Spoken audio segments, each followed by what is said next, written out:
The air in a courtroom is a special kind of suffocating. It's a mix of cheap coffee, expensive perfume, and palpable desperation. On this day, that desperation belonged entirely to me. I sat there, a ghost in my own life, watching the woman who had stolen my husband parade in front of the judge. But she hadn't just stolen my husband. She had stolen my home, my fortune, my future. And to complete her victory, she had stolen my past, too. For her final appearance in court, she wore my dress. Not just any dress, but the one my father gave me. The moment I saw her, I felt the last piece of my soul crack. But they say the darkest hour is just before the dawn. And my dawn was about to walk through the courtroom doors. Life for 10 years had been a masterpiece of curated perfection. Our penthouse on East 72nd Street wasn't just a home, it was a testament to the Montgomery name, a fortress of glass and steel overlooking Central Park. From that vantage point, the world looked orderly beautiful and entirely under our control. My husband, Gideon Montgomery, was the architect of this world. He was a titan of private equity, a man whose photograph in the Wall Street Journal was as common as the morning sunrise. He was handsome, devastatingly charming, and he had chosen me, Mirabelle Westcott, an art historian with a quiet disposition and a love for things long past. Our marriage was to the outside world an enviable union of power and grace. Gideon handled the world of numbers and hostile takeovers. I handled the world of silent auctions and charity galas. I was the perfect accessory, the hostess with an encyclopedic knowledge of French Impressionism and a smile that could disarm his most aggressive business rivals. I believed we were a team. I believed we were in love. I now understand that I was merely the most valuable and most overlooked asset in his portfolio. The cracks when they began to appear were so fine, I dismissed them as paranoia. There were the late nights at the office that became more frequent, explained away by a volatile market. There were the hushed phone calls he'd take on the terrace, his back to me, the cool night air swallowing his words. When I'd ask, he would touch my cheek, his signet ring cold against my skin. Don't you worry your beautiful head about it, Mira. It's just business. Ugly, complicated business. And I, wanting to be the supportive, trusting wife, would let it go. Then came Katerina Volkova. She entered our lives not as a storm, but as a subtle change in the weather. Gideon introduced her as his new protégé, a brilliant analyst from Moscow, with a hunger for success that he found refreshing. She was everything I was not. Where I was soft, she was sharp angles. Where I was reserved, she was overtly ambitious, her voice a low purr that always seemed to be sharing a secret. She had eyes the color of winter frost, and a way of looking at Gideon that made me for the first time in our marriage feel like an outsider in my own home. She began joining us for dinner first at restaurants, then in our penthouse.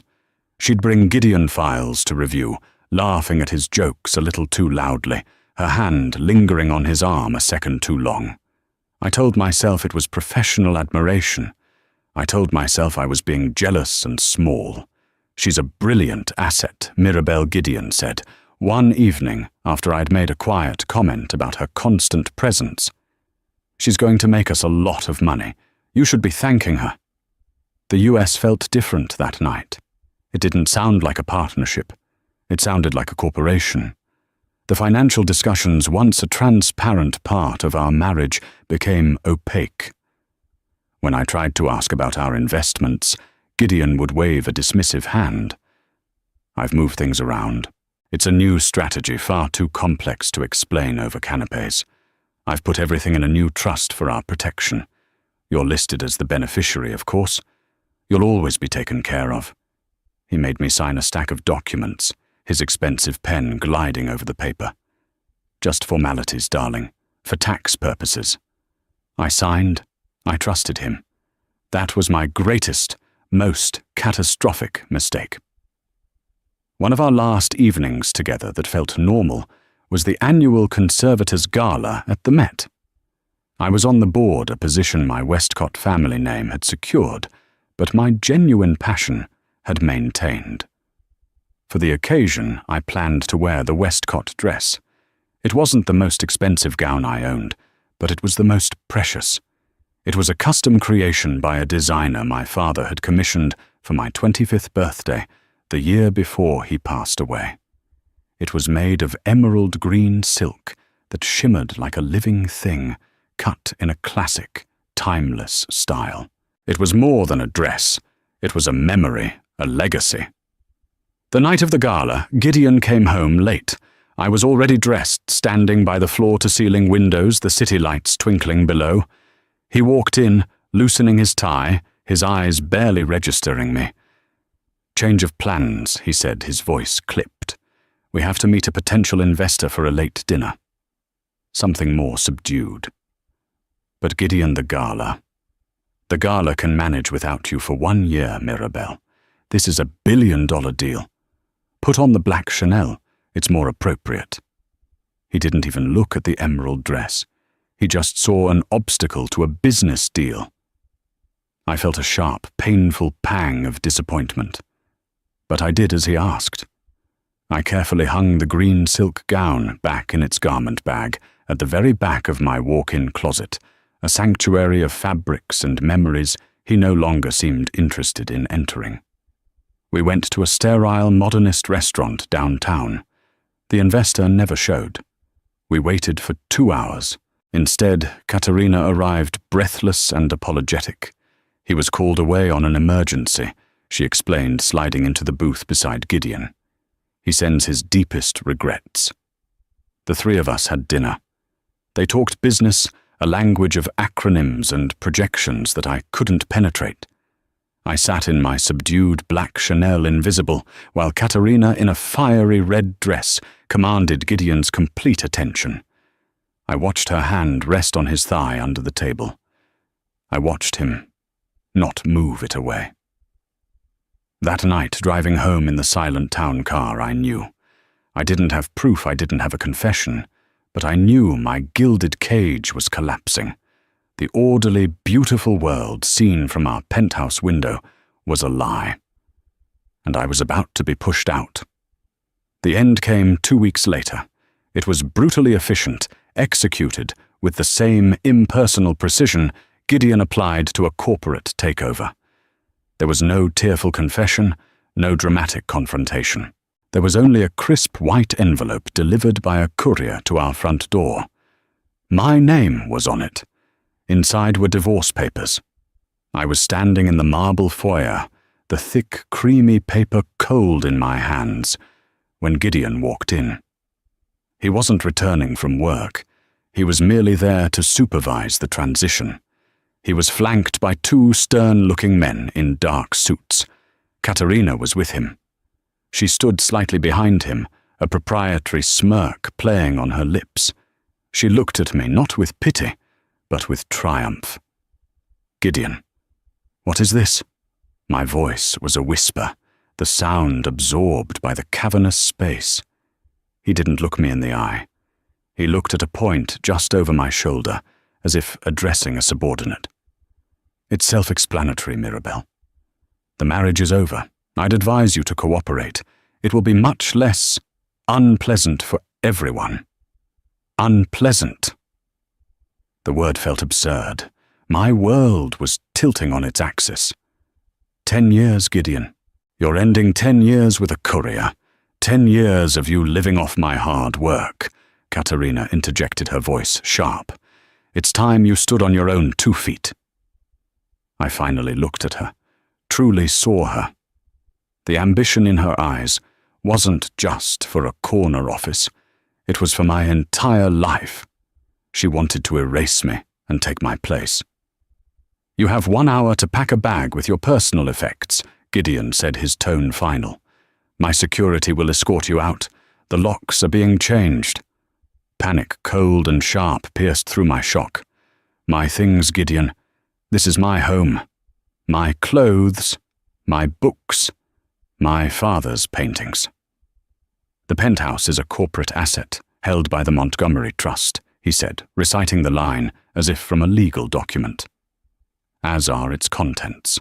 According to the prenuptial agreement you signed, all assets acquired during the marriage belong to the party who acquired them. You brought nothing into this marriage, Mirabelle. You leave with nothing. The prenuptial agreement. I stammered, my mind racing back to that day in his lawyer's office. I remembered a simple document protecting his initial fortune, but fair about our shared life. That's not what it said. It provided for me. He gave a thin, cruel smile. You should have read the updated version more closely, the one you signed 6 months ago with the trust documents. It was all very clear. The stack of papers he'd called formalities, the ones he'd rushed me through. My blood ran cold. I had been systematically, lovingly, surgically excised from my own life. The two men stepped forward. I stumbled backward up the grand staircase, my mind a vortex of confusion and horror.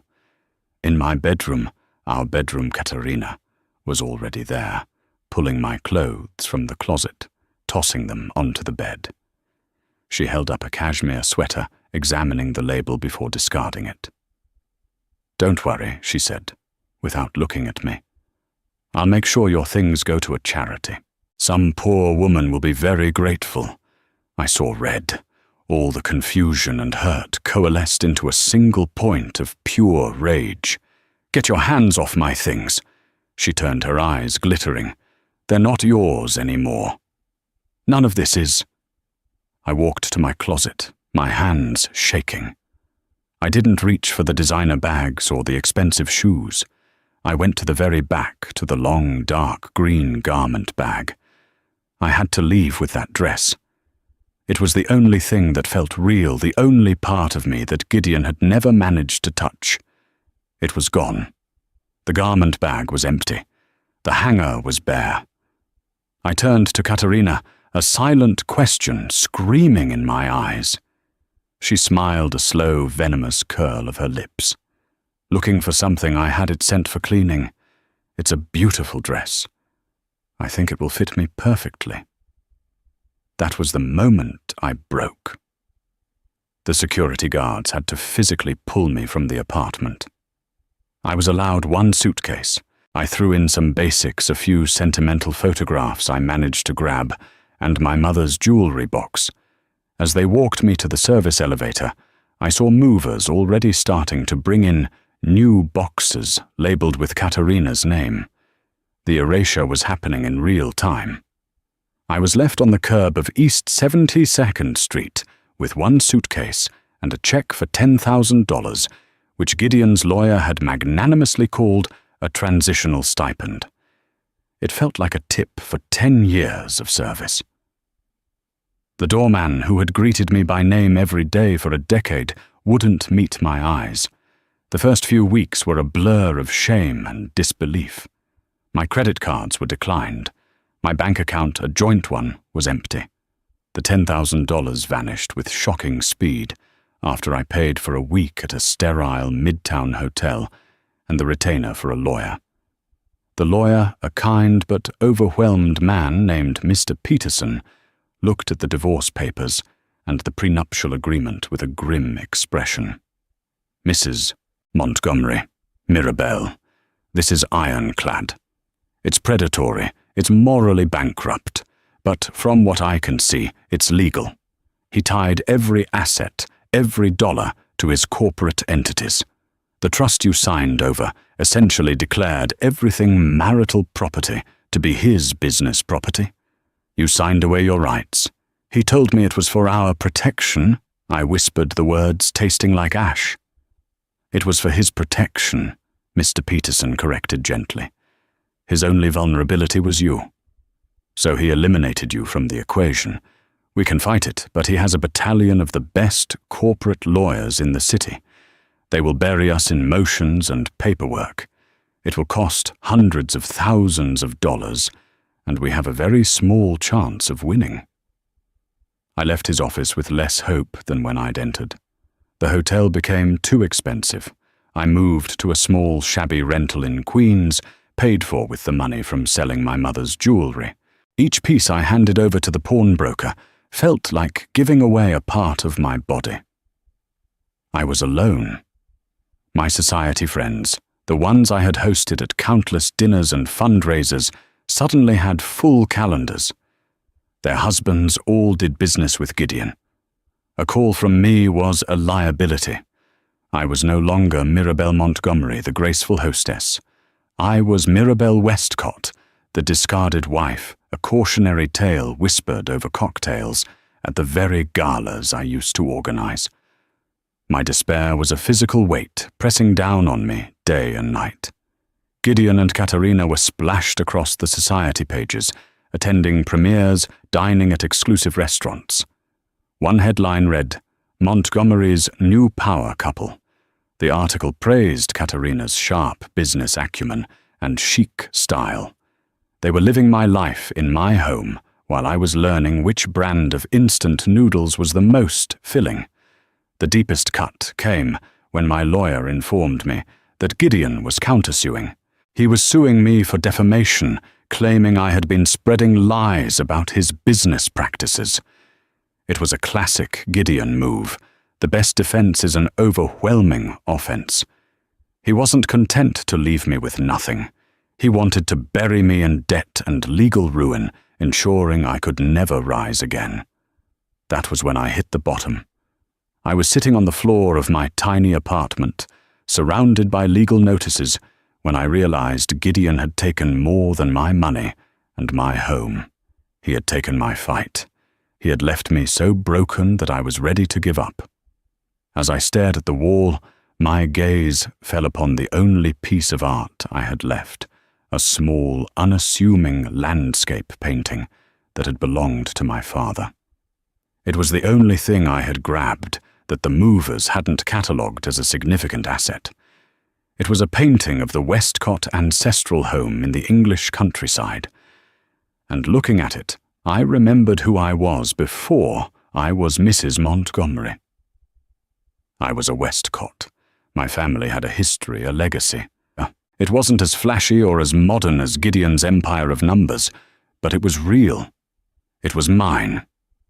And in the darkest corner of my mind, a tiny, forgotten ember of defiance began to glow.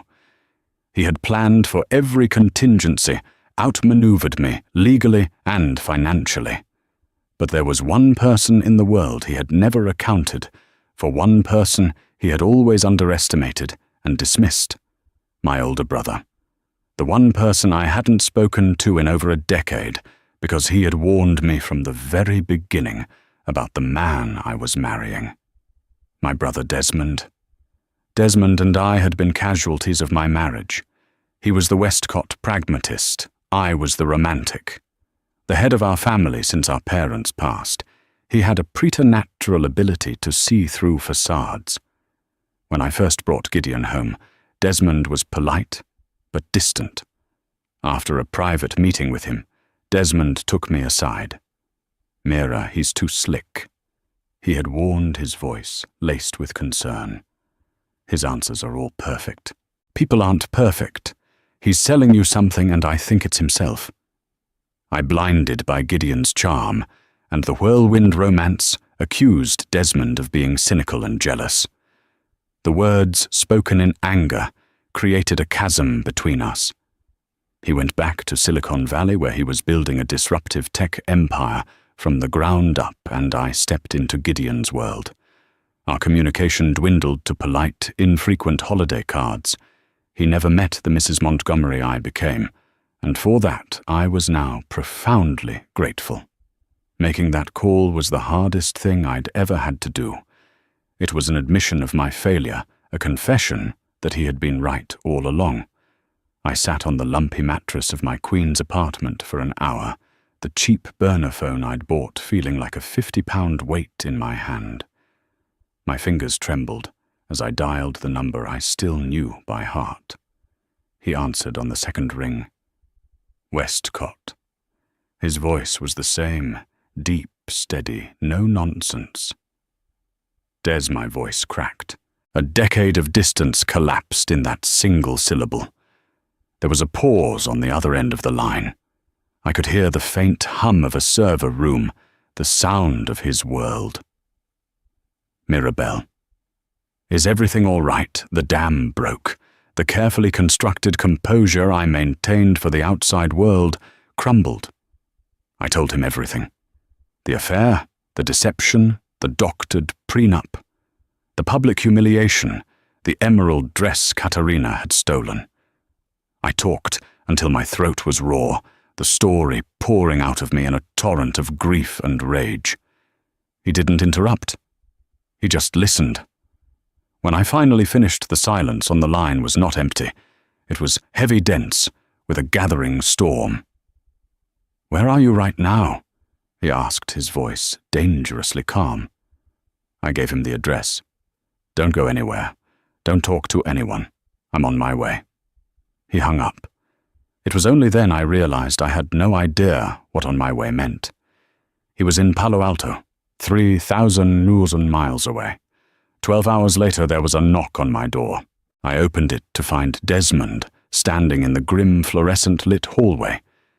He looked different, older, broader in the shoulders, with a few silver threads at his temples, but his eyes were the same. Sharp, intelligent, and right now filled with a cold fury that was more terrifying than any shouting I'd ever heard from Gideon. He stepped inside his expensive leather shoes, looking comically out of place on the peeling linoleum. His gaze swept over the tiny, depressing room, taking in every detail of my fallen state. He didn't say "I told you so." He just set his briefcase down and turned to me. "First, you're not staying here," he said. He had already booked me a suite at the Carlyle under a different name. "Second, you're firing your lawyer. Peterson is a good man, but he's bringing a knife to a gunfight. I'm bringing in my own team. Des, I can't afford the Carlyle. I can't afford any team." He looked at me as if I'd said something utterly ridiculous. My sister is not going to be bankrupted and humiliated by that glorified sociopath. The Westcott name is not going down because of him. This is no longer about your money, Mira. This is about our family. Consider my resources yours. The next morning I met his team. They didn't look like lawyers. They were a trio of quiet, intense individuals who looked more like intelligence operatives. There was Ms. Chen, a forensic accountant who could find a single misplaced dollar in a mountain of shell corporations. There was Mr. Vale, a digital security expert who had once worked for the NSA. And there was Lena Petrova, the lead counsel, a woman with a reputation in corporate litigation for being a shark who smiled sweetly while she devoured you. I sat in a conference room in a high-rise law office, a world away from my Queen's apartment, and told my story again. This time, I wasn't just recounting a tragedy. I was providing evidence. Ms. Petrova listened intently, making sharp, precise notes. "The updated prenup and the trust documents are the heart of his strategy," Petrova said, her pen tapping a rhythm on her legal pad.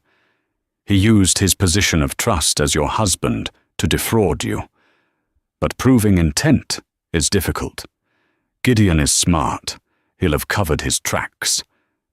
"Everyone leaves a trail," Mr. Vale said quietly from the corner, his fingers flying across a laptop keyboard. "Digital or otherwise." That's when I remembered the painting. I described the small landscape of the old Westcott estate. It was the only thing from my father I managed to keep. Gideon never thought it was worth anything. Desmond leaned forward, his interest piqued. "The one that used to hang in Dad's study, the one by that obscure 18th century artist, Robert Peel, yes," I said. Gideon called it a dusty heirloom. "Let me see it, Ms. Chen," the accountant said suddenly. Desmond sent a car to my old apartment to retrieve it. When it arrived, Ms. Chen didn't look at the brush strokes or the composition. She took out a magnifying glass and a small ultraviolet light from her bag. She examined the back of the canvas, the frame, the aged wood. After several minutes of intense silence, she pointed to a faint, almost invisible stamp on the wooden frame. "There," she said. "This isn't just a painting. It was catalogued by Lloyd's of London in 1958. It was part of a larger collection that was insured as a single entity. The Westcott Collection." Petrova's eyes lit up. "A collection, not individual pieces." "Precisely," Chen said. "Our father was clever," she explained, turning to me. "He legally structured his art collection under a single indivisible trust to prevent it from being broken up by future generations. To sell one piece is to break the trust. The trust document specifies that it must remain in the possession of a direct Westcott blood relative. I remember signing something about that when we probated Dad's will." Desmond murmured. "I thought it was just legal boilerplate." A slow dawning realization began to spread across my face. Gideon. He always pushed me to sell off some of the lesser pieces from my father's collection. He said we needed more liquidity. I always refused. "He wasn't trying to get liquidity," Petrova said, a grim smile forming. "He was trying to get you to break the Westcott Trust. If you had sold a single piece, you would have violated the terms. The entire collection's ownership would have become legally ambiguous, and in the ensuing chaos of a divorce, he could have argued it was a marital asset and absorbed it. He hadn't just been playing a long game. He'd been playing a different game entirely. His goal wasn't just to take what we had built together, but to plunder my family's history, my legacy. The little painting he'd dismissed as worthless was the very thing that had, by my refusal to sell it, protected my entire inheritance. He failed to break the trust, Desmond said, his voice low and hard. So he pivoted. He created a new trust, the Montgomery Trust, and tricked you into signing everything over to it. But the Westcott Trust predates it, Petrova stated, and its terms are explicit. He can't touch it. What we need to find now is where he funneled the liquid assets he did manage to siphon off. He built his empire with your family's seed money and social capital Mirabelle.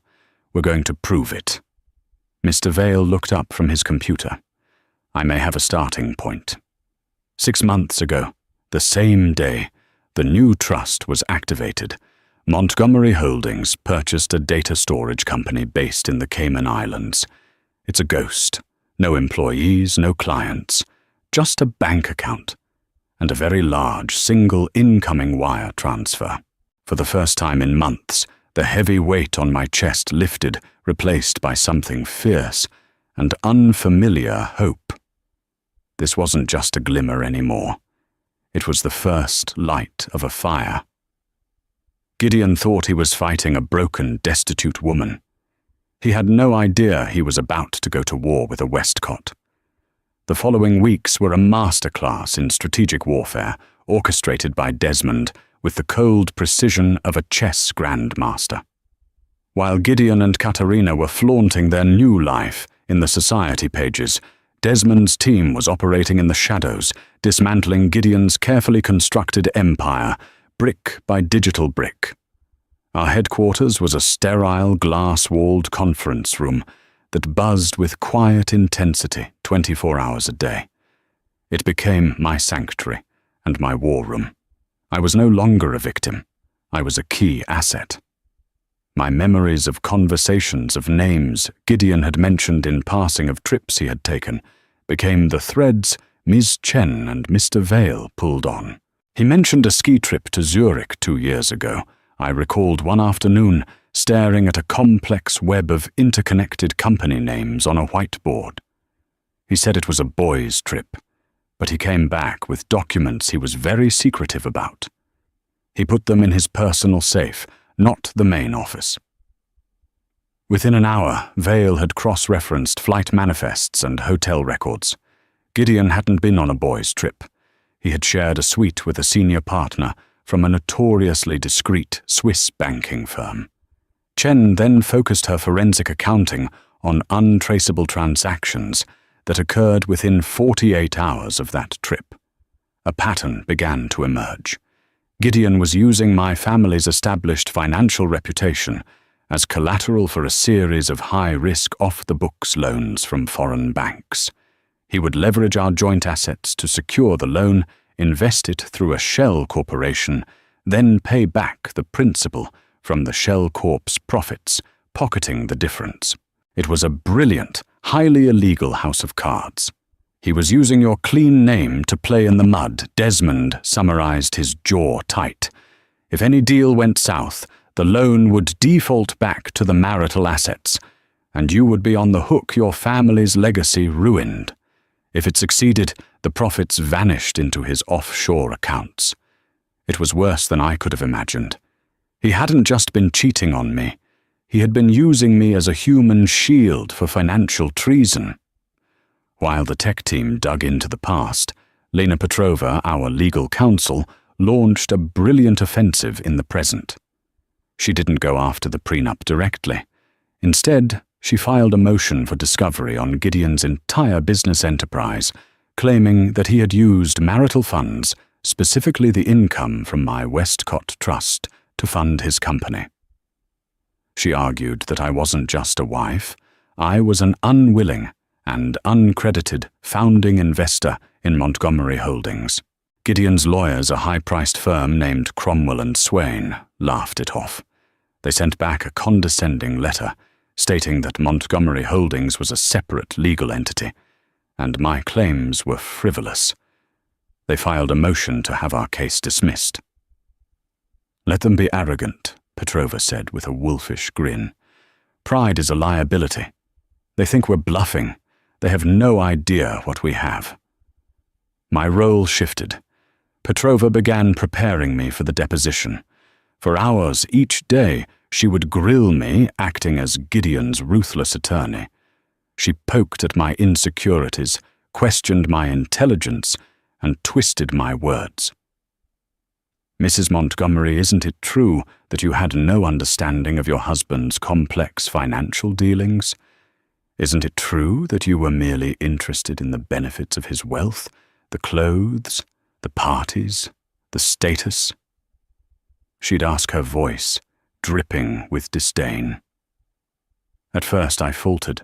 The questions hit too close to the insecurities Gideon had cultivated in me for a decade. But with Desmond's encouragement, I started to fight back. I had spent years sitting quietly at those dinner tables listening. I had absorbed more than I realized. I started answering, not with emotion, but with facts. On the contrary, I replied during one session, my voice steady. I recall a dinner on May 12, 2023, where Gideon explained the fundamentals of a leveraged buyout to our guests. While he may have considered it a simplified explanation for my benefit, I found it quite illuminating, especially his emphasis on minimizing personal liability through offshore entities. Petrova's harsh demeanor broke for a second, and she gave me an approving nod. I was learning to use the language of their world against them. The most crucial piece of the puzzle, however, remained elusive: the direct, undeniable link between Gideon's fraudulent activities and Katerina. We knew she was complicit. Her sudden wealth and position as a VP at his company were proof enough. But we needed to show she was an active co-conspirator. Gideon was too smart to put her name on any official documents in a way that would raise red flags. That's when I remembered something else. A piece of art. Not one of my father's classics, but a gaudy modern sculpture Gideon had bought for Katerina as a welcome gift when she first made partner. It was a hideous tangle of polished chrome and neon lights.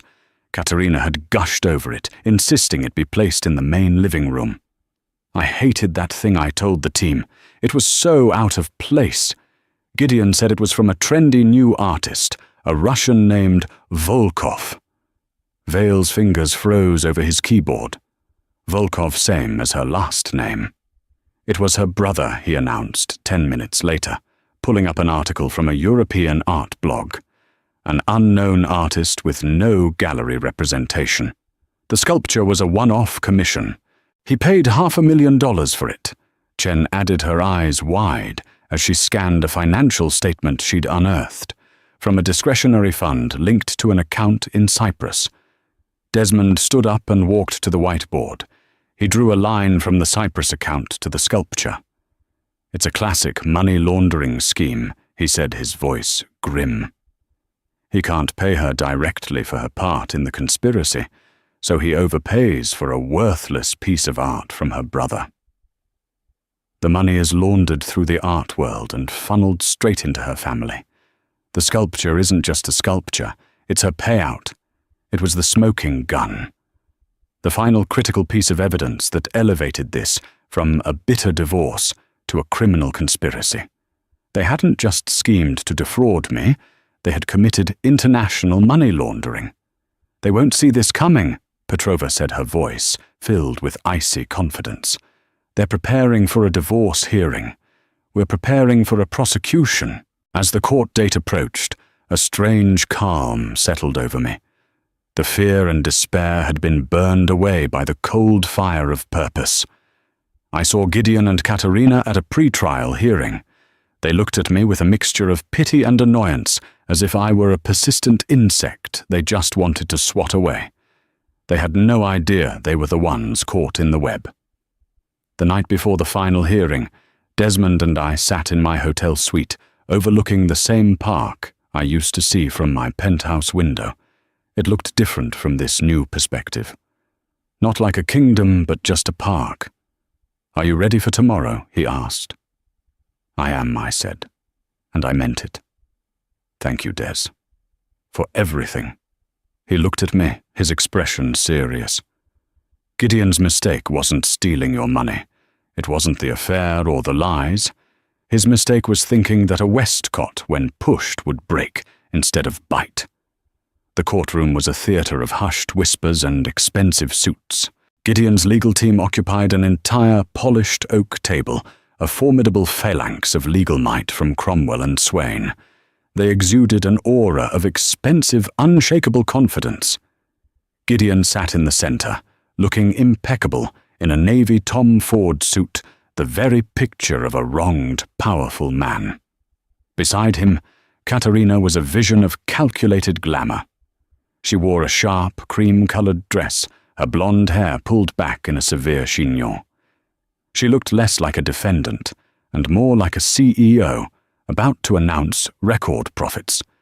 Our side was smaller, more focused. Just myself, Lena Petrova, and one junior associate. Desmond was not in the courtroom. It was part of Petrova's strategy. "Let them underestimate us," she had said. "Let them think you're alone and running on fumes. We don't show our queen until it's time for checkmate."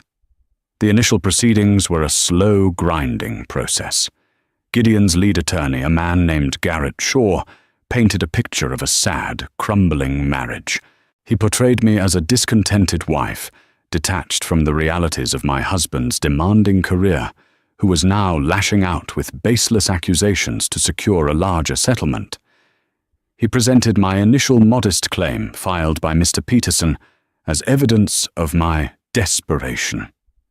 Mrs. Montgomery enjoyed a lifestyle of unimaginable luxury. Shaw boomed, his voice filling the room. A lifestyle funded entirely by Mr. Montgomery's tireless work ethic and financial genius. Now, in the twilight of their union, she seeks to cripple the very enterprise that supported her for a decade. Katerina would occasionally dab at her eye with a handkerchief, a perfect piece of courtroom theater. She looked at Gideon with adoration, then shot me glances, filled with a condescending pity that made my blood boil. It was a masterful performance, and I could see the judge, a stern, no-nonsense woman named Judge Mariana Wallace, taking it all in with a neutral, unreadable expression. When it was Petrova's turn, her approach was starkly different. She was calm, methodical, and surgically precise. She didn't appeal to emotion. She laid out a foundation of facts, presenting bank statements and property deeds. "Your Honor," Petrova began her voice, even. "This is not a simple case of marital dissolution. This is a case of systematic financial abuse and deliberate fraud orchestrated by Mr. Montgomery against his wife with the active participation of his business associate, Miss Volkova." Shaw leapt to his feet. "Objection, counsel is making inflammatory and unsubstantiated claims," sustained Judge Wallace said. "Stick to the evidence, Miss Petrova." "The evidence, Your Honor, is what we are here to present," Petrova replied smoothly, not missing a beat. She began with the prenuptial agreements. She presented the original document, which was fair and balanced. Then she presented the second one, the one I had signed with the trust documents.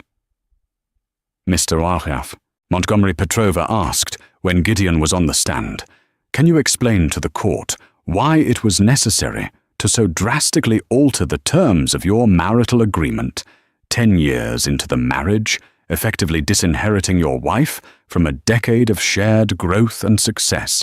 Gideon was smooth. He was always smooth. "My financial world had become exponentially more complex, Ms. Petrova. I was advised by counsel that a new structure was needed to protect the company from frivolous litigation and to streamline our estate. Mirabelle was always intended to be the primary beneficiary of the trust. It was designed to protect her, not harm her."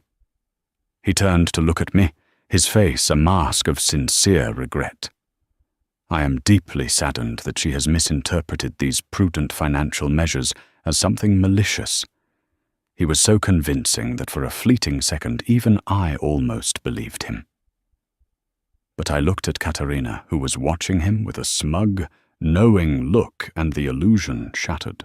The days crawled by. Shaw's team presented a mountain of paperwork expert witnesses who testified to Gideon's financial acumen and the legitimacy of his corporate structures. They were building a wall, a fortress of legal jargon and plausible deniability.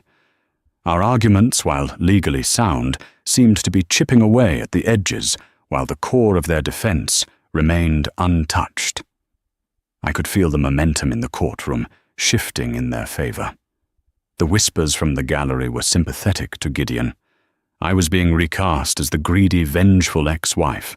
Katerina's deposition was particularly galling. She played the part of the loyal employee who had been unfairly caught in the crossfire. She spoke of Gideon's brilliance, his mentorship. When Petrova questioned her about her rapid promotion and significant salary increases, she was ready.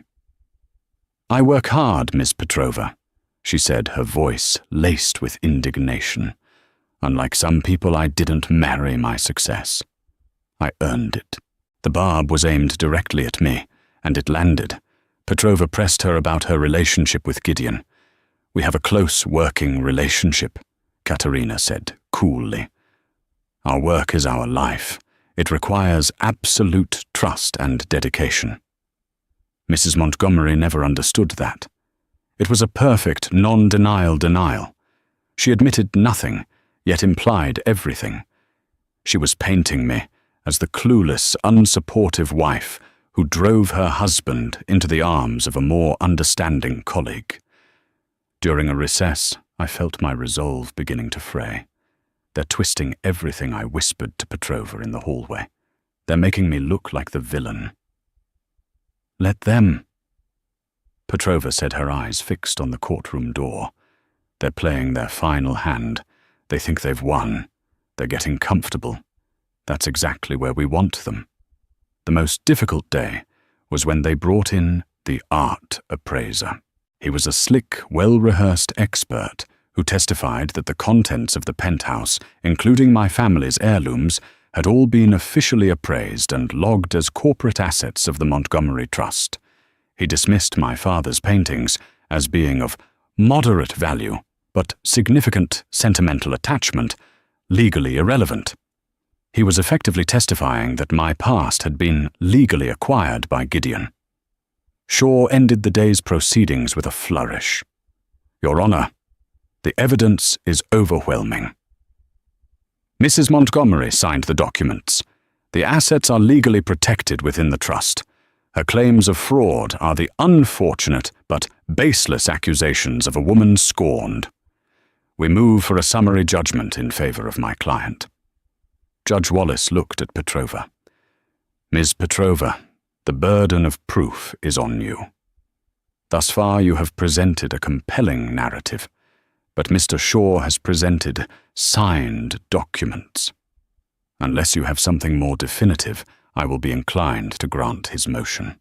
The judge scheduled the final hearing for the following morning. It was the moment we had been waiting for. The moment to pull the pin from the grenade. As we left the courthouse, I saw Gideon place a hand on the small of Katerina's back, whispering something in her ear. She laughed, a bright, triumphant sound that echoed in the marble hall. They thought it was over. They had no idea. The morning of the final hearing felt charged, the air thick with finality. The gallery was packed with journalists and legal spectators, all there to witness the end of the Montgomery divorce. Gideon and his legal team arrived, looking relaxed, exuding the calm confidence of men who knew they had already won. Then, just before the judge entered, Katerina walked in, and a hush fell over the room. She was wearing my dress. The emerald green silk gown my father had given me shimmered under the harsh courtroom lights, a slash of vibrant living color in a world of muted tones. She had tailored it to fit her sharp, angular frame, transforming it from a symbol of cherished memory into a trophy of conquest. She walked past my table, and for a fraction of a second her eyes met mine, glittering with triumphant, undisguised malice. It was a gesture of ultimate psychological warfare, a final, brutal twist of the knife. She wasn't just taking my future, she was wearing my past, daring me to break. I felt the blood drain from my face. Every memory associated with that dress, my father's proud smile, a waltz at a long-ago party, was being desecrated. I could feel the hot sting of tears, the choking lump of despair in my throat. This was her victory lap, performed in the one piece of my history I had treasured most. Lena Petrova placed a calming hand on my arm, her grip like steel. "Breathe, Mirabelle," she whispered, her voice a low command. "Do not give her the satisfaction. Look at her, and remember why we are here." I took a deep, shuddering breath and did as she said. The grief, the heartbreak, it all began to curdle. It burned away, leaving behind something cold, hard, and pure rage. A silent, focused rage that sharpened my senses and solidified my resolve. She thought the dress was my weakness. She didn't understand that it was a symbol of my legacy. By wearing it, she had just declared war on the wrong family. Judge Wallace entered, and the proceedings began. Gideon's lead attorney, Garrett Shaw, stood to deliver his closing remarks, his chest puffed out. "Your Honor," he began, "as we have demonstrated conclusively, the claims made by the plaintiff are without merit. This is a simple matter of contractual law. A valid prenuptial agreement was signed, an agreement that protects Mr. Montgomery's assets from precisely this kind of baseless attack." He was 5 minutes into his speech when the main doors at the back of the courtroom opened quietly. Desmond Westcott walked in. He was alone, dressed in a simple, perfectly tailored grey suit, carrying a single slim leather briefcase. He didn't make a sound, simply taking a seat in the back row like any other spectator. But his presence changed the gravity of the room. Gideon faltered mid-sentence. He saw Desmond, and a flicker of something, not fear, but deep uncertainty crossed his face. Katerina's smug smile tightened. They knew who he was. They just didn't know why he was there. Shaw, flustered, quickly concluded his remarks. Judge Wallace then looked to my table. Ms. Petrova, do you have anything new to present before I make my ruling, yes, Your Honor? Petrova said, rising slowly. We do. I would like to call a surprise witness to the stand. Shaw leaped up. Objection. The discovery period is closed. Counsel is grandstanding. This is not a witness to the marriage, Your Honor, Petrova said calmly, her voice cutting through his protests. This is a witness to the criminal conspiracy at the heart of this case. The evidence was only fully corroborated late last night. I call Mr. Anton Volkov. The name dropped like a stone in the silent room. Katerina went rigid, her face instantly draining of all color. She looked as if she had been struck. A side door opened, and a nervous, pale young man was led in. He looked terrified. Petrova's questioning was brief and brutal. Mr. Volkov, are you a sculptor? I try to be, he stammered in a thick Russian accent. Did you on April 14th of last year sell a sculpture to Montgomery Holdings for the sum of $500,000? Yes. Mr. Volkov, what is the highest price you had ever received for a piece of your art before that sale? He swallowed hard, avoiding his sister's panicked glare. 500 euros. And what happened to the $500,000 you received from Montgomery Holdings? Volkov's eyes darted toward Katerina.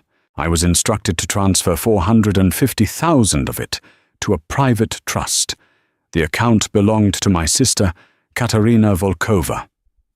A gasp rippled through the courtroom. Katerina shot to her feet.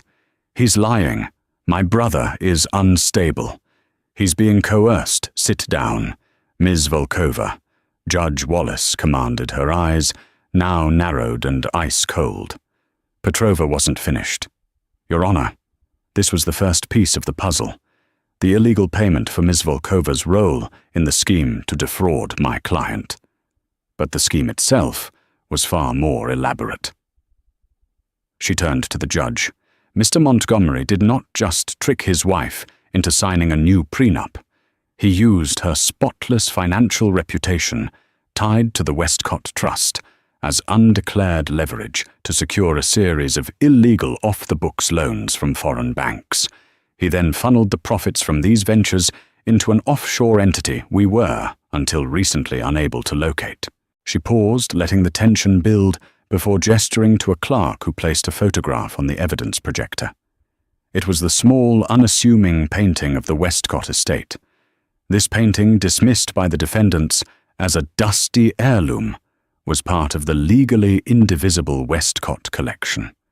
But it served another purpose. 6 months ago at the same time, the fraudulent prenup was signed. Mr. Montgomery took out a massive separate insurance policy on this single painting. He insured it for $20 million. Gideon was now ashen, his composure utterly gone. He stared at the image of the painting as if it were a ghost. Why would he do that? Petrova continued, her voice ringing with conviction. Because the painting itself became the primary asset, the collateral for his Cayman Islands shell corporation. A corporation named, with breathtaking arrogance, Emerald Holdings. At the name Emerald, I looked at the dress Katerina was wearing, the color suddenly seeming obscene. The blood in my veins turned to ice. It wasn't a random act of cruelty. The dress, the corporation, it was all part of their sick, private joke, a celebration of their crime. Petrova's voice rose to a crescendo. Your Honor, Mr. Montgomery didn't just steal my client's money. He used her family's legacy as the vehicle for his crimes. He leveraged her history to erase her future. The wire transfers, the false insurance valuations, the illegal loans, the money laundering through the art sale to Ms. Volkova's brother. We have it all. At that moment, Desmond stood up.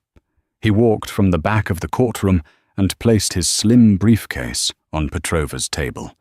He opened it, revealing not files, but a single, sleek hard drive.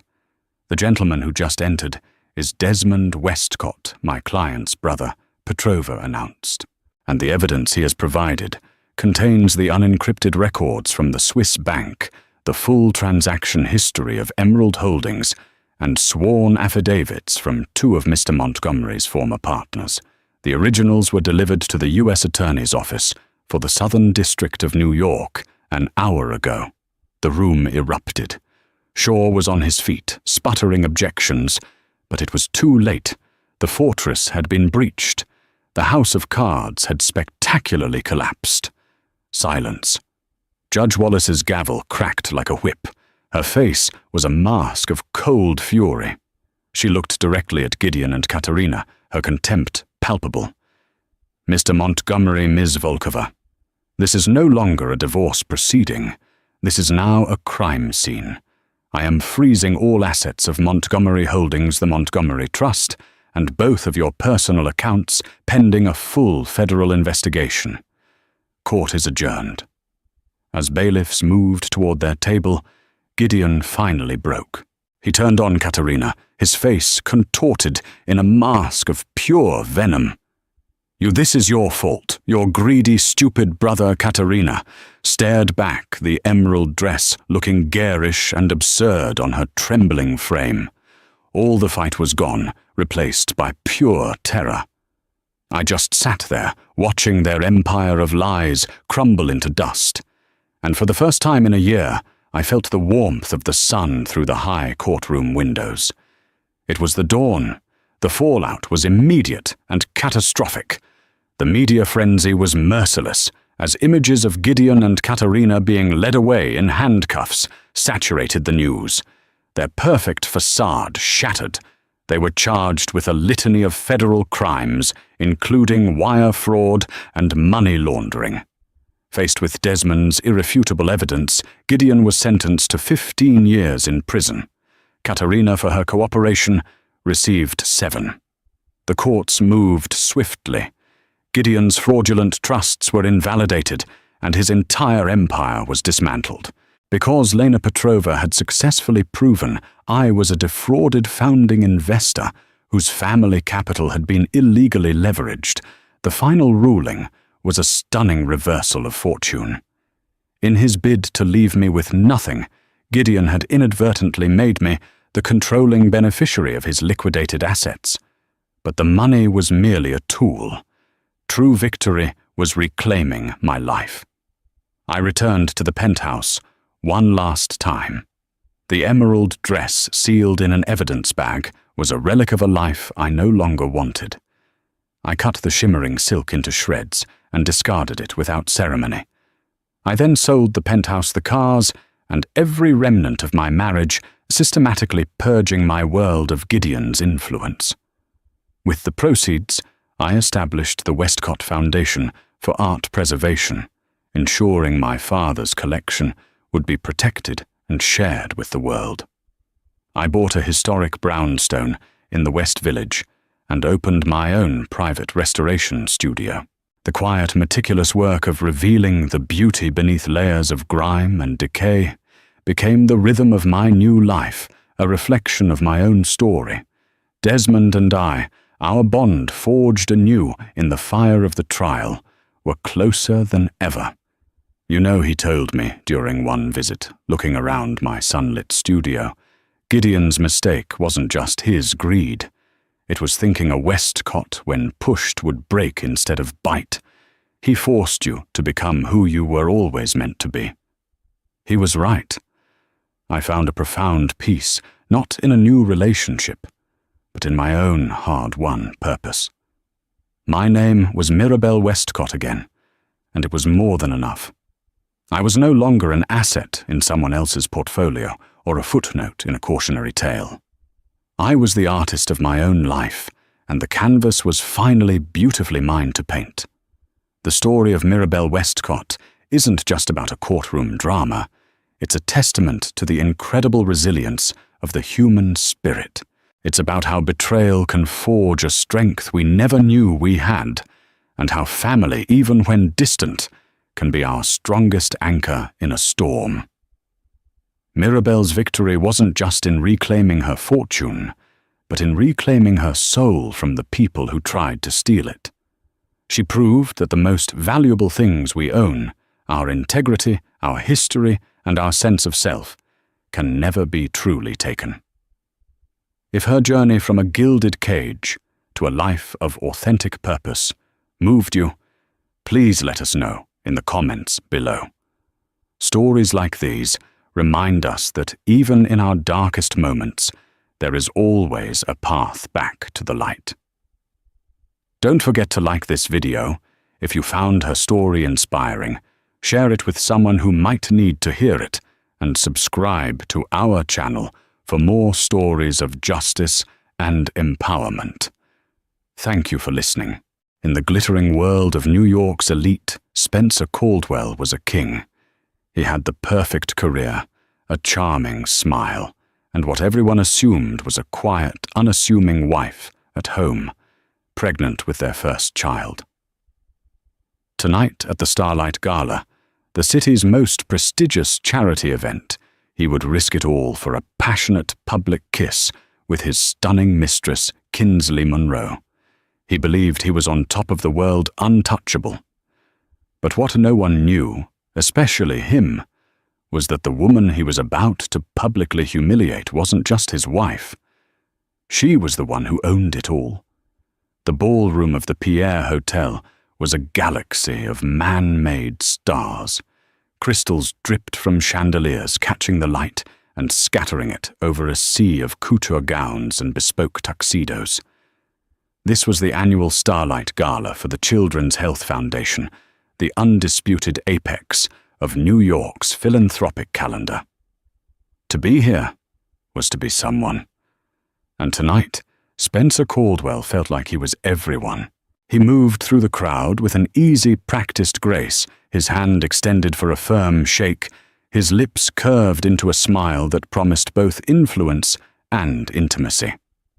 He was the CEO of Caldwell Development Group, a name that had in the last 5 years become synonymous with sleek, audacious new towers piercing the Manhattan skyline. People saw him as a titan, a self-made man with a Midas touch. They saw the Tom Ford suit, the Patek Philippe watch peeking from his cuff, and the confident set of his jaw, and they saw power. "Spencer, my boy," a voice boomed. It was Wyatt Chamberlain, a grizzled tech mogul whose early investments in AI had made him a legend. "Heard you close the Hudson Yards deal. Vicious. I love it." Spencer clapped Wyatt on the back, his smile widening. "You have to be vicious to survive in this city, Wyatt. You taught me that." This was the lie Spencer lived and breathed. It was the most beautiful, most elaborate, and most fragile lie of all. Caldwell Development Group wasn't truly his. The fortune wasn't his.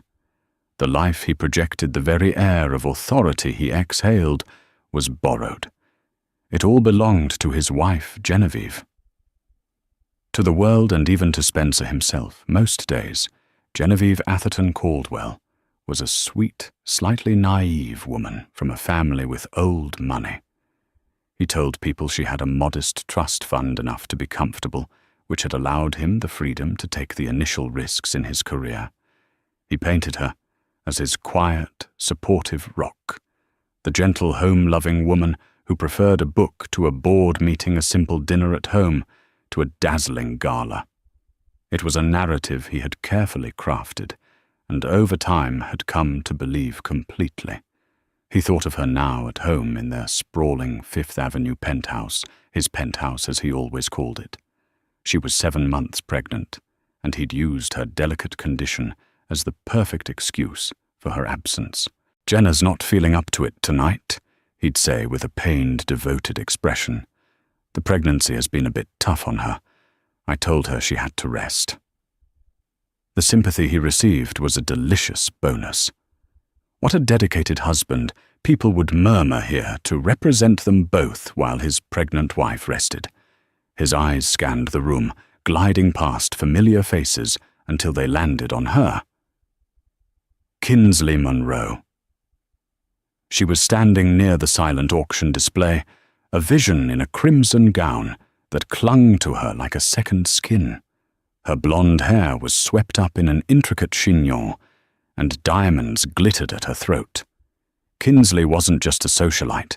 She was the senior VP of marketing at a rival firm, a shark in Chanel, and for the past 8 months, Spencer's all-consuming affair. With Kinsley, Spencer felt seen. She didn't just admire his success. She understood the ambition behind it. She spoke the language of mergers, acquisitions, and ruthless takeovers. She saw the man he wanted to be, not the man who owed his life to a modest trust fund. She saw the king, not the consort. Their eyes met across the room. A slow, predatory smile spread across her lips. It was a promise. Spencer gave a subtle nod, his heart thumping with a familiar cocktail of adrenaline and arrogance. He excused himself from Wyatt Chamberlain, murmuring something about checking on a bid. As he walked towards her, he felt the weight of his deception. But it wasn't guilt. It was exhilaration. He was Spencer Caldwell, master of his own universe, successfully juggling a comfortable, compliant wife and a thrilling, brilliant mistress. He believed he had insulated both worlds perfectly. The loving husband at home, the corporate predator in the city. He had it all. He thought about Jenna, her sweet, trusting face, her gentle nature, her current physical state, swollen, tired, and utterly domestic. She was the foundation upon which he had built his real life, the life with Kinsley, a necessary but increasingly dull part of the architecture. Tonight, surrounded by the power players of New York with Kinsley waiting for him, he felt invincible. The lie wasn't a burden. It was a testament to his genius. He had constructed the perfect life, and no one was smart enough to see the seams. The air in the ballroom was thick with the scent of expensive perfume and the low hum of 1,000 conversations. Spencer navigated the crush of bodies, his focus lasered in on Kinsley. Each step felt like a drumbeat, a countdown to something decisive. He was tired of the shadows, the stolen moments in hotel suites, and late-night calls disguised as business. Tonight felt different. There was a charge in the air, a sense of rebellion brewing in his chest. He reached her at the auction table, where a magnificent sapphire necklace was being displayed under a spotlight. She didn't turn to him immediately. Instead, feigning interest in the piece, her reflection shimmering in the glass case. They say it belonged to a Russian princess. Kinsley purred her voice, a low thrum that vibrated through him. Fled the revolution, with nothing but the jewels sewn into her coat. A survivor, Spencer said, standing close enough that he could feel the warmth radiating from her skin. My favorite kind of woman. Her blue eyes, sharp and intelligent, finally met his. Is it Spencer? I thought you preferred them docile, easier to manage. It was a barb, a playful challenge that pricked his ego exactly as she intended. He loved this about her, the way she pushed him, tested him. She wasn't soft and yielding like Genevieve. She was a blade. I manage what needs to be managed, he replied, his voice dropping. And I acquire what I desire. A reporter from the New York Post, a notorious gossip columnist named Brenda Klein, was drifting nearby her eyes like a hawk's. Spencer saw her. He knew she was watching. A sensible man would have created distance. A cautious man would have offered a polite nod and moved on. But Spencer was neither sensible nor cautious tonight. He was fueled by champagne and a deep, gnawing hunger to be seen as the man he pretended to be, a man who took what he wanted. Consequences be damned. People are watching. Kinsley murmured, a flicker of something excitement, apprehension in her eyes. Let them, Spencer whispered back, a reckless grin spreading across his face. This was his stage. These were his people. And Kinsley was his prize. He wanted them to see. He wanted the world to know that he, Spencer Caldwell, was the kind of man who commanded a woman like this. It was the ultimate status symbol. He leaned in his hand, coming up to gently cup her jaw. It was a gesture of profound intimacy, made shockingly public. A wave of whispers rippled through their immediate vicinity. Phones discreetly at first, then more brazenly were raised. The soft clicks of camera shutters began to blend with the string quartet's melody. Brenda Klein's eyes widened. She had just struck gossip gold. Kinsley's breath hitched. This was more than she had expected. A public claim, a declaration. In her mind, this was the final move in a long chess game. The moment he finally chose her, casting aside the dowdy pregnant wife no one ever saw. This was her coronation. Spencer didn't see Genevieve's face in his mind. He didn't think of the baby of their vows, of the quiet woman who believed his every word. He thought only of the power of the moment, the sheer audacity of it. He was shedding his last link to the man who had needed a trust fund and becoming the titan who answered to no one. He closed the small gap between them and kissed her. It wasn't a chaste peck. It was a deep, searing kiss full of a pent-up passion and a desperate need for validation. It was a performance. For a few breathtaking seconds, the ambient noise of the gala seemed to fade away, replaced by a focused electric silence. The flashes from phones and Brenda Klein's photographer became a strobe light, capturing the betrayal from a dozen different angles. When he finally pulled back, Kinsley's lips were slightly swollen, her eyes wide with triumph. Spencer felt a surge of pure, unadulterated power. He had done it. He had laid his claim in front of the whole world. He turned his head slightly, a triumphant smirk playing on his lips as he surveyed the shocked faces around him. He met Wyatt Chamberlain's gaze. The older man wasn't smiling. He simply raised a curious eyebrow, a look of detached appraisal on his face. Spencer didn't care. He felt reborn. In his mind, the old world had just burned down, and from the ashes rose the king he was always meant to be, with his new queen by his side. The sound of the whispers grew louder, more frantic. The scandal was the only thing that mattered in the room now.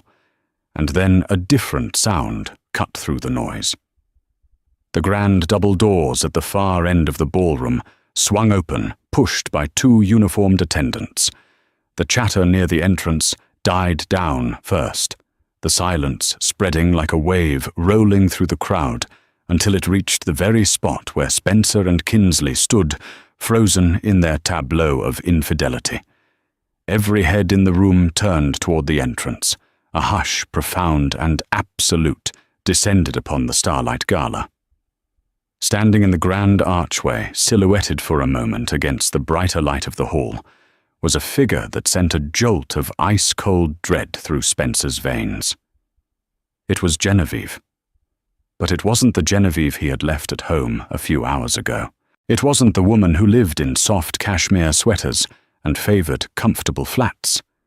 It wasn't the quiet, unassuming Jenna whose presence was so easy to overlook. The woman who stood before the hushed ballroom was an apparition of power.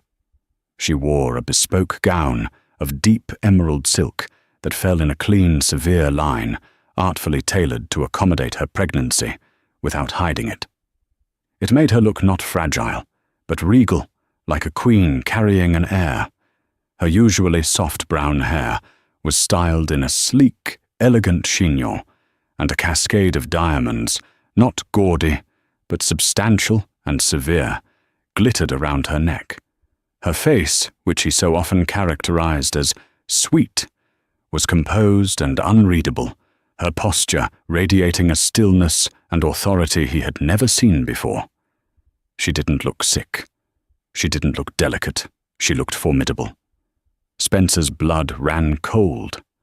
The triumphant heat from his kiss with Kinsley vanished, replaced by a chilling panic. What was she doing here?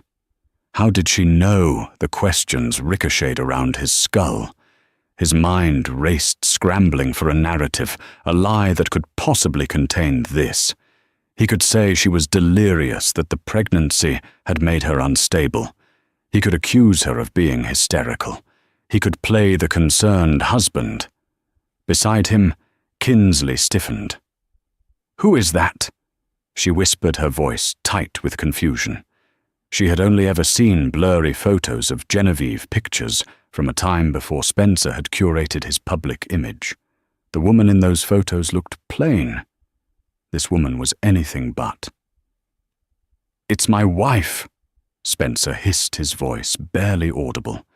The words tasted like ash in his mouth. Genevieve took a step into the room, and then another. She didn't look at the gawking crowd. Her eyes, cool and direct, were fixed on him.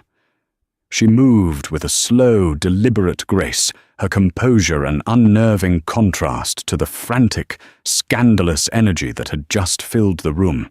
The guests parted before her, as if by an invisible force, creating a wide, clear path from the doors directly to where Spencer stood with Kinsley. It felt like the longest walk in history. With every step she took, Spencer's carefully constructed world began to fracture. The whispers started again, but they were different now. They weren't just gossiping about an affair. They were witnessing a confrontation of epic proportions. "My God, that's Genevieve Caldwell," someone murmured. "I thought she was unwell," another whispered. "Look at her. She looks incredible," said a third. Brenda Klein, the reporter, was practically vibrating with glee. Her photographer was snapping photos, furiously capturing every nuance of the unfolding drama: Spencer's ashen face, Kinsley's dawning horror, and Genevieve's relentless calm advance. Spencer felt an overwhelming urge to run, to simply turn and bolt from the room, but he was pinned in place by the weight of 1,000 stares, and most of all by Genevieve's unwavering gaze. He tried to assemble his features into a mask of concern. He would handle this. He had always been able to handle her. "Jenna, darling," he began, his voice strained as she finally came to a stop a few feet before them. "What are you doing here? You should be resting. Are you all right?" He reached for her arm, a gesture meant to convey loving control, to re-establish his role as the caring husband, managing his emotional pregnant wife. Genevieve moved her arm just slightly, a small, almost imperceptible motion that caused his hand to miss its target. It was a rejection so subtle, yet so absolute, that it felt like a slap. Her eyes, which he had always thought of as soft and forgiving, were now as hard and brilliant as the diamonds at her throat. She didn't look at him with the pain of a betrayed wife. She looked at him with the detached curiosity of a scientist observing a specimen under a microscope. Then, for the first time, her gaze shifted, moving from his face to Kinsley's.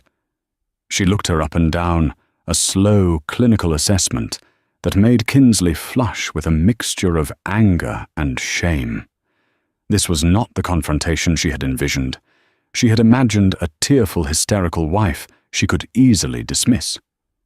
This woman was an entirely different and terrifying creature. Genevieve's eyes finally returned to Spencer. The corner of her mouth twitched, but it wasn't a smile. It was something colder. "Resting?"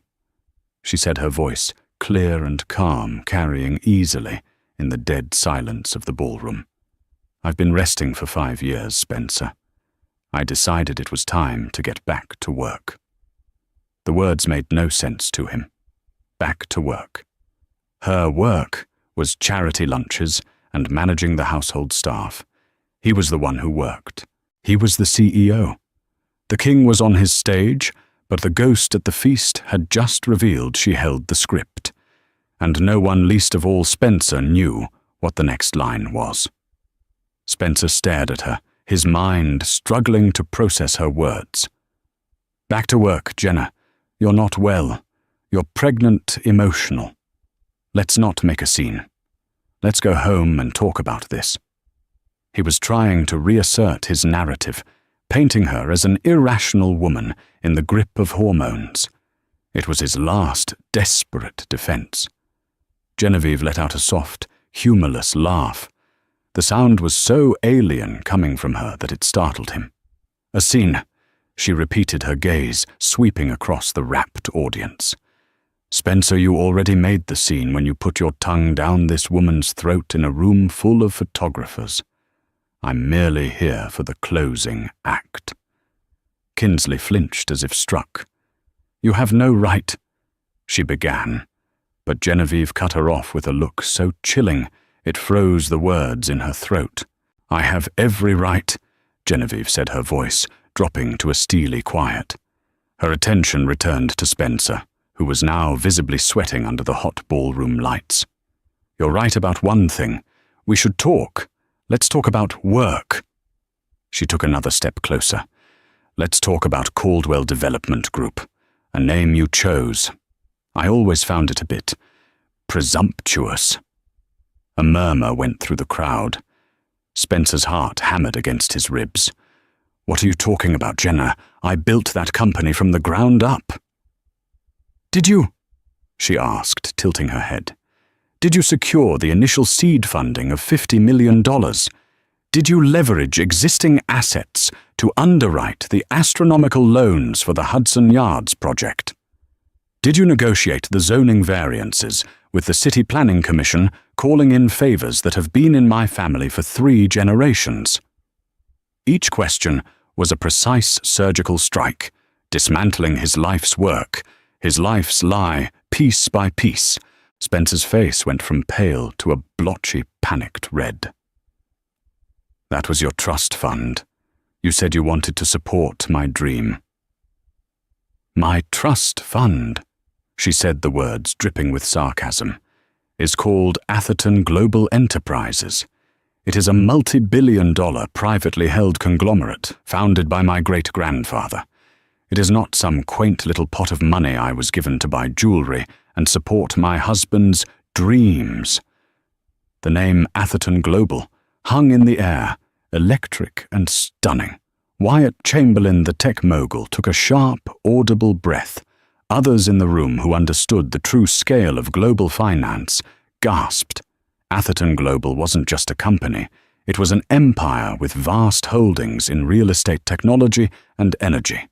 It was notoriously private, a silent giant whose influence was felt everywhere, but whose leadership was almost never seen. Genevieve's gaze flickered to Wyatt. "Mr. Chamberlain, a pleasure to see you again. My father always spoke very highly of your foresight in the tech sector before he passed." Wyatt, a man who intimidated presidents, looked utterly flawed. You're William Atherton's daughter," he stammered. "The only one," Genevieve confirmed, her voice ringing with an authority that was bone-deep and undeniable. "And since his death 2 years ago, I have been the majority shareholder and acting chair of the board." The revelation hit the room like a shockwave. Spencer felt the floor drop out from under him. It wasn't possible. The sweet, simple girl he'd met in a library, who claimed to be an art history major with a comfortable but not extravagant background. It was all a lie far more vast and complex than his own. He had been the one being managed, the one being played from the very beginning. She turned back to him, her eyes now filled with a cold, clear pity. "Caldwell Development Group is not your company, Spencer. It is a minor subsidiary of Atherton's real estate division, a little project I set up for you. A sandbox, if you will. I wanted to see what you would build if you thought you were the king." She paused, her gaze flicking over to Kinsley. "And I've seen." Kinsley Munro's perfectly made-up face had crumbled into a mask of pure disbelief. Her ambition, her entire strategy, had been based on trading up, on securing the powerful man. She had just publicly attached herself to the court jester while humiliating the Empress. The scale of her miscalculation was so immense, it was dizzying. Genevieve wasn't finished. She gestured vaguely at the opulent ballroom around them. This gala, this entire foundation, it is one of my family's largest philanthropic endeavors. I chair the executive board. You are here tonight, Spencer, not as a titan of industry, but as my guest. My +1. The humiliation was absolute. Every eye in the room was on Spencer, but they no longer saw a powerful CEO caught in a moment of indiscretion. They saw a fraud, a kept man who had gotten too big for his britches, a fool who had betrayed a woman who could buy and sell the entire city block they were standing on. A tall, silver-haired man had appeared at Genevieve's side. It was Oliver Bennett, her family's lawyer, a man Spencer had met a handful of times and dismissed as a stuffy old retainer. Oliver's expression was grimly satisfied. He held a thick leather folio. "Mr. Caldwell," Oliver said in a crisp, formal tone, "if I may have a word." But Genevieve held up a hand. "One last thing in public, since you seem to favor it," she said to Spencer. "The penthouse you live in is owned by an Atherton holding company. The cars you drive are leased by the same. The credit cards in your wallet are tied to my family's central account. As of an hour ago, you no longer have access to any of them." She finally looked at his face, truly looked, and saw the utter devastation there. For a flicker of a second, a hint of something sadness perhaps crossed her features, but it was gone as quickly as it came. "You said you built your empire from the ground up," she said, her voice a final damning whisper. "Let's see you do it." The silence that followed Genevieve's final declaration was heavier and more profound than before. It was the silence of a completed execution. Spencer stood there, a hollowed-out mannequin in a Tom Ford suit. The identity he had so carefully constructed had not just been questioned, it had been annihilated in under 5 minutes. Then the noise returned. Not all at once, but in a rising tide of frantic whispers, shocked exclamations, and the merciless, incessant clicking of camera shutters. Brenda Klein was dictating furiously into her phone, her voice a low, venomous hiss, ensuring every detail of this spectacular downfall would make the morning edition. Spencer's world narrowed to a tunnel. He saw Wyatt Chamberlain, the man he had been so desperate to impress, slowly shake his head with a look that was part pity, part disgust, before turning his back and walking away. He saw other business associates, men he'd played golf with and made deals with, actively avoiding his gaze, melting back into the crowd as if he were radioactive. He turned to Kinsley, a desperate, drowning man, looking for a life raft. But Kinsley was staring at Genevieve with a horrified awe. The woman she had dismissed as a domestic afterthought was a titan of a magnitude she couldn't even comprehend. Kinsley's ambition had led her to bet on a pawn, mistaking it for a king, and now she was standing in the middle of a checkmate on the losing side. Her eyes met Spencer's, and for a moment he saw their entire affair for what it was, a transaction. He was her leverage, her step up, and his value had just plummeted to less than 0. Without a word, Kinsley Monroe, the shark in Chanel, gathered what was left of her dignity, turned and disappeared into the throng, leaving him utterly alone. That was when Oliver Bennett stepped forward, clearing his throat. "Mr. Caldwell." Spencer flinched, turning to the lawyer as if seeing him for the first time. Oliver opened the leather folio. "These are for you." He slid a sheaf of papers into Spencer's numb hand. The top page was a formal notice of termination from his position as CEO of Caldwell Development Group, effective immediately. Beneath that was a restraining order, preventing him from coming within 500 feet of Genevieve Atherton or any property owned by Atherton Global, including his Know Her Home.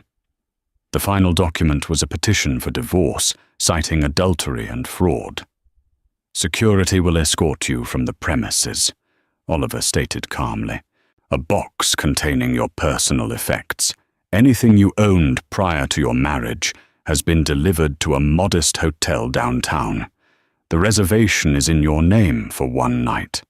After that, you are on your own." Two large men in black suits, who had been standing discreetly by the door, began to move toward Spencer. The public humiliation was now complete. He was going to be physically thrown out. He looked at Genevieve one last time, a desperate plea in his eyes. He saw no anger, no hatred. He saw something far worse, indifference. She had already moved on. She was speaking quietly with Wyatt Chamberlain, who now looked at her with newfound, profound respect. She was no longer Genevieve Caldwell, the scorned wife. She was Genevieve Atherton, the head of an empire reasserting her control. She didn't even give him a parting glance. The security guards reached him, their hands gently but firmly on his elbows. As they guided him through the parting sea of shocked faces, he could hear the whispers like a physical assault. A complete fraud. Can you believe the audacity? She played him the entire time. Brilliant! He had everything and threw it all away. The walk of shame out of the ballroom, through the gilded lobby of the Pierre, and out onto the cold, unforgiving pavement of East 61st Street was a blur. The cool night air hit his face, feeling like a slap. He stood there on the sidewalk, the legal papers clutched in his hand, as the doorman hailed a cab for a laughing couple. His phone buzzed in his pocket. He pulled it out. The screen read, "Access denied. Corporate account locked." He tried his personal banking app. Insufficient funds. The Patek Philippe on his wrist felt like a lead weight, a relic from a life that was no longer his. He was no longer Spencer Caldwell, CEO. He was just a man in a borrowed suit, standing on a street corner, in a city that had, in the space of a single evening, chewed him up and spat him out. The glass house he had built for himself had not just been broken, it had been shattered into microscopic dust, and he had nothing left but the cuts from the falling shards. 5 years earlier, a quiet corner of the New York Public Library's Rose Main reading room. Genevieve Atherton, then 27, sat surrounded by books on Renaissance art, a field she genuinely loved. She was hiding. Not from a person, but from a name. The name Atherton was a brand, a headline, a dollar sign. It was a gravitational force that warped every human interaction around it. Potential friends saw an opportunity. Potential partners saw a jackpot. After a particularly galling breakup with a European aristocrat, who, had it turned out, hired a private investigator to value her family's holdings before proposing, she had decided to conduct an experiment. She enrolled in a master's program at Columbia under her mother's maiden name, rented a modest apartment in the West Village, and told everyone she met that her family was comfortable. She wanted just once to be loved, or even just liked, for who she was, not what she was worth. That's when she met Spencer Caldwell. He was in the MBA program, hungry, charming, and radiating an almost painful ambition. He saw a beautiful, intelligent, and seemingly normal woman. He was captivated by her quiet confidence, which he mistook for simplicity. He loved that she wasn't jaded or demanding like the other women he knew who were chasing wealth. She fell for the man she thought he was. He seemed to see her. He listened to her talk about Botticelli for hours. He brought her coffee during late-night study sessions. He spoke passionately about his dreams of building things, of creating a legacy. For the first time, Genevieve felt like a partner, not a prize, so she let the lie of omission grow. When he asked about her family, she told him they were in private equity and left it at that. When marriage came up, she invented the modest trust fund.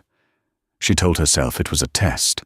If he loved her for who she was, with just this, then, when she finally told him the truth, their foundation would be unshakable. She would give him the world, because he hadn't asked for it. Oliver Bennet had been apoplectic.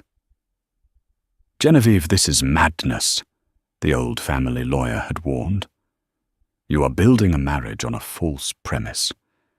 This man's ambition is a hunger that can't be filled. By giving him a taste of power without the context of its source, you are creating a monster." She hadn't listened. She was in love.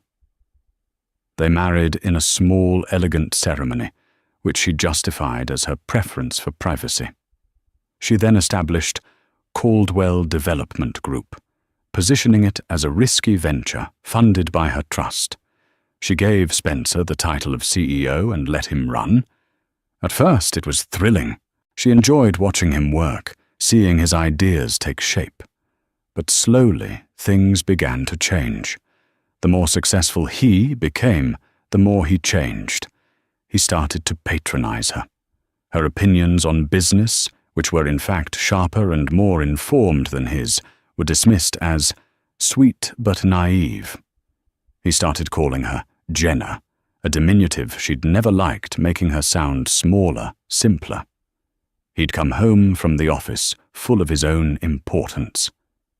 "You wouldn't understand the pressure, Jenna. We're playing in the big leagues." He was unaware that he was a minor league player in a stadium she owned using her equipment. The red flags she had once ignored became impossible to miss. The way he took credit for her ideas, the way he talked about their home, their life as his, the subtle condescension in his voice when she'd talk about her art history passions. He began to see her not as his partner, but as his docile domestic support system, the silent, adoring wife his grand public image required. When she discovered she was pregnant, a part of her hoped it would change things, bring them back to the beginning. Instead, it only solidified her role in his mind. She was now the mother of his heir, her purpose fulfilled. He grew more distant, more consumed by his work, and as she would soon discover by his affair. The final brutal awakening came not from a private investigator, but from a stray email. He had been using her laptop and had forgotten to log out. An exchange with Kinsley Monroe was open on the screen. It wasn't just the affair that wounded her. It was the way he wrote about her. "She's a good woman, but simple, perfectly content to nest. You and I, we're eagles, Kinsley. We're meant for the sky, not the cage, no matter how gilded. A simple woman, content to nest." In that moment, the love she had held for him curdled into a cold, hard resolve. Oliver had been right. She had not created a partner. She had created a monster, fed by her resources and his own bottomless ego. The pain of the betrayal was immense, but the Atherton blood in her veins ran deep. It was pragmatic and ruthless when it needed to be. She would not cry. She would not scream. She would not allow him the satisfaction of seeing her as a hysterical, pregnant wife. She would let him fly as high as he possibly could. She would let him feel the sun on his wings. And then, at the peak of his hubris, she would personally and publicly remind him that the sky he was flying in belonged to her. For 2 months she planned. She had Oliver prepare the documents. She chose the venue and the moment with the precision of a military strategist. The Starlight Gala, his favorite event, his stage. It would become the theater of his undoing. In the harsh light of the day, after the world had shifted on its axis, for both Spencer and Kinsley. Spencer woke up on the stiff polyester sheets of a 3-star hotel near Times Square, the roar of the city, a mocking reminder of the kingdom he had lost. His tuxedo was crumpled on the floor. His head throbbed. He looked at his reflection in the cheap mirror. A stranger with hollowed eyes stared back. His phone was a wasteland. every contact from his old life bankers, investors' so-called friends, was silent. The only calls he got were from reporters. He was no longer a subject of admiration, but of ridicule. The story was everywhere. The +1 prince, billionaire heiress's epic takedown of cheating husband. He was a meme, a cautionary tale. Desperate, he called the one person he thought was still on his side. Kinsley. She answered on the 5th ring, her voice clipped and cold. "What do you want, Spencer?" "Kins, we have to talk," he pleaded. "We can figure this out. I can start again. We can build something together for real this time." A bitter, incredulous laugh crackled through the phone. "Build what, Spencer? You have nothing. Less than nothing. You have debt, you have scandal, and you have the most powerful woman in the city as your sworn enemy. What could you possibly offer me?" "I thought you loved me." He said the words, sounding pathetic, even to his own ears. "I was in love with the man you pretended to be." She shot back, her voice laced with venom. "The powerful, self-made CEO. That man never existed. You were a fraud, and you made me look like a fool. My firm's board is meeting this afternoon to discuss the reputational damage from this incident. They're talking about invoking the morality clause in my contract. You didn't just ruin your life, you've crippled mine. So that's it. You're just cutting me loose." "I'm cutting my losses," she corrected him. "Don't ever call me again." The line went dead. Kinsley's prediction was correct. She was fired by the end of the day. The brand she worked for couldn't afford to be associated with such a sordid and high-profile scandal. Her name was now synonymous with being the other woman in the most spectacular marital implosion the city had seen in decades. The invitations stopped coming. The calls weren't returned. In a city that worships success, she had aligned herself with the ultimate failure. She had flown too close to the sun, only to discover it was a bonfire someone else had lit, and she was the one who got burned. Spencer spent the next few weeks in a daze of disbelief and rage. He tried to hire a lawyer to fight the divorce settlement, but no reputable firm would take his case against Atherton Global's legal team. He was offered a pittance, a legal dissolution of the marriage, with no claim to any assets, as per the ironclad prenuptial agreement he had foolishly signed, believing it was a formality for her little trust fund. He was forced to sell the Patek Philippe watch just to pay for a deposit on a tiny apartment in Queens. He applied for jobs, but his name was now toxic. No one would hire the man who had been so publicly castrated. The hubris that had once defined him curdled into a bitter, impotent resentment. He had flown so high he had truly believed the power was his. He had forgotten, or perhaps never understood, that he was not the eagle. He was merely the feather in its wing. While Spencer's world imploded, Genevieve's expanded. The morning after the gala, she walked into the main boardroom of Atherton Global's headquarters. The space was intimidating, a vast room of steel and glass overlooking Central Park. The board members, a collection of grizzled, powerful men who had served her father for decades, were all assembled. They had respected her as the owner, but had largely treated her as a figurehead.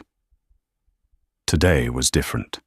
As she entered, they all stood, not out of mere courtesy, but out of a new, profound respect. The story of the Starlight Gala had ripped through the financial world. They had all seen the news. They had seen the quiet heiress reveal the steel spine they had forgotten she possessed. "Good morning, gentlemen," she said, her voice calm and steady as she took her place at the head of the table. "As you know, I have been largely hands-off for the past few years. I was engorged in a long-term due diligence project. That project is now complete. The results have been illuminating." A wry smile touched her lips, and for the first time, she saw an answering glimmer of admiration in their eyes. Effective immediately, she continued, I am dissolving the subsidiary known as Caldwell Development Group and absorbing its assets back into the primary real estate portfolio. I will also be taking a direct hands-on role as executive chairwoman in all major corporate decisions. The era of silent partnership is over. There were no objections. There was only assent. In one night, she had transformed her image from that of a reclusive heiress to a decisive, formidable leader. She had proven she was her father's daughter, not just in name, but in action. In the months that followed, Genevieve thrived. She was a natural, possessing an instinct for business that had been honed by a lifetime of listening and observing from the sidelines. She was sharp, insightful, and when necessary, utterly ruthless. She wasn't just running her father's company. She was remaking it in her own image, pushing into sustainable energy and ethical technologies. Her personal life also found a new, more authentic equilibrium. She moved out of the opulent Fifth Avenue penthouse, which had always felt more like Spencer's stage than her home. She settled in a beautiful light-filled brownstone downtown, closer to the art galleries she loved. One afternoon, standing in the newly painted nursery, a calm, serene space of soft greys and yellows, she felt the baby kick. She placed a hand on her belly, a genuine, unforced smile gracing her lips. This child would not grow up in a house built on lies. This child would be an Atherton, not by name only, but by the example its mother would set. A legacy of strength, integrity, and the quiet, unshakable knowledge of one's own worth. She had been betrayed, but she had not been broken. She had lost a husband, but she had found herself. She had stepped out of the gilded cage he had built around her, only to realize she had been holding the key all along. The Queen was home, and her reign was just beginning. 6 months passed. Winter had thawed into a vibrant New York spring. Genevieve Atherton, now visibly in the final trimester of her pregnancy, had become one of the most talked-about figures in the global financial scene. Her takeover of Atherton Global was no longer just society gossip. It was a Wall Street legend. She had proven to be as shrewd and visionary as her father, but with a modern, more ethical approach that was winning both profits and praise. The peace, however, was not absolute. Empires always have rivals. A corporate raider named Alistair Finch, a notoriously aggressive vulture capitalist, saw the public turmoil of the Caldwell scandal as a potential vulnerability. Believing the company was still reeling from the leadership shift, he began quietly buying up blocks of Atherton Global's publicly traded debt, hoping to initiate a hostile takeover. The board was nervous. They convened an emergency meeting, the air thick with tension. Oliver Bennett laid out the threat in stark terms. Finch is ruthless. He's leveraging the narrative that the company is unstable, that your personal life has become a professional liability. Genevieve listened calmly, her hands resting on her swollen belly. When Oliver finished, she didn't respond with fear or anger. She responded with a plan she had been developing for weeks, anticipating this very move. Mr. Finch believes we are wounded. She began, her voice resonating with cool authority. He's seeing an echo of a scandal, but he isn't seeing the current reality.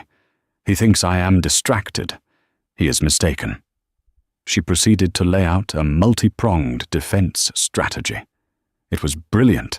It involved restructuring the very debt Finch was acquiring, preemptively, buying back key bonds through overseas shell corporations she had set up the moment she took control, and simultaneously launching a massive, forward-thinking, green energy initiative that would instantly boost the company's stock value and public perception. It was a move her father would have called a beautiful checkmate.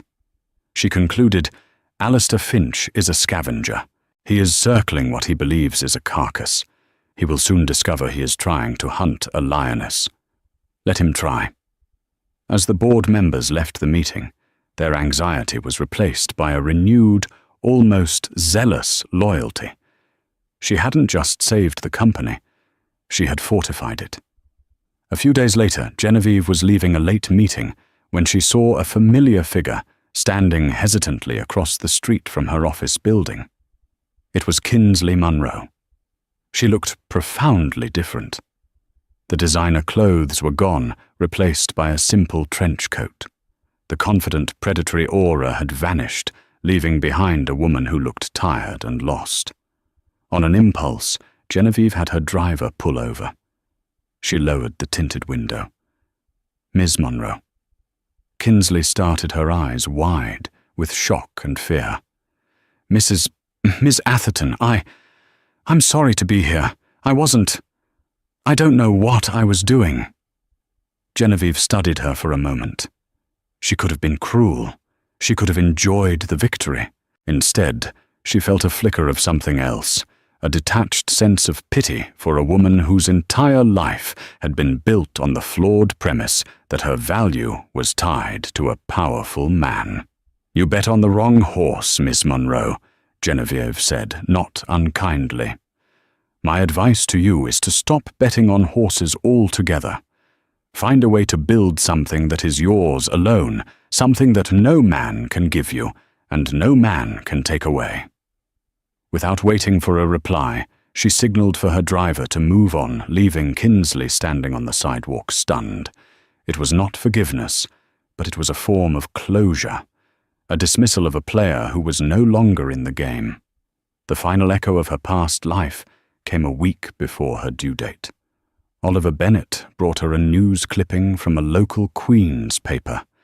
It was a small article about a man arrested for public intoxication and disorderly conduct after causing a scene in a local bar, screaming about how he used to be a king. The name was Spencer Caldwell. His mugshot was almost unrecognizable, bloated, unshaven, with the desperate, empty eyes of a man who had lost everything because he never realized what he truly had. Genevieve looked at the picture at the face of the man she once loved and felt nothing. Not anger, not sadness, not even pity. He was simply a ghost, a character from a story that was over. She folded the clipping and dropped it into a wastebasket. Her phone rang. It was the head of her new energy division, announcing that their first solar farm had officially gone online years ahead of schedule. As she took the call, a smile spread across her face. She was no longer dealing with echoes of the past. She was building the future. Her future, her empire, and her baby kicked as if in agreement. Genevieve's story is a powerful reminder that the quietest person in the room is often the most powerful. It's a story of devastating betrayal, but also one of incredible strength and the reclamation of one's own identity. She was pushed to the edge only to find a power within herself she had kept hidden for far too long. She didn't just get revenge, she got her life back on her own terms for herself and for her child. What do you think, was her public takedown of Spencer justified, or should she have handled it privately? Do you believe a person can truly change after such a profound deception? We'd love to hear your thoughts in the comments below. Thank you for listening to this dramatic story. If you were captivated by Genevieve's journey, please show your support by hitting that like button, sharing this video with someone who loves a story of epic revenge and empowerment, and be sure to subscribe to our channel for more tales of drama, intrigue, and justice. Click the notification bell so you never miss an update.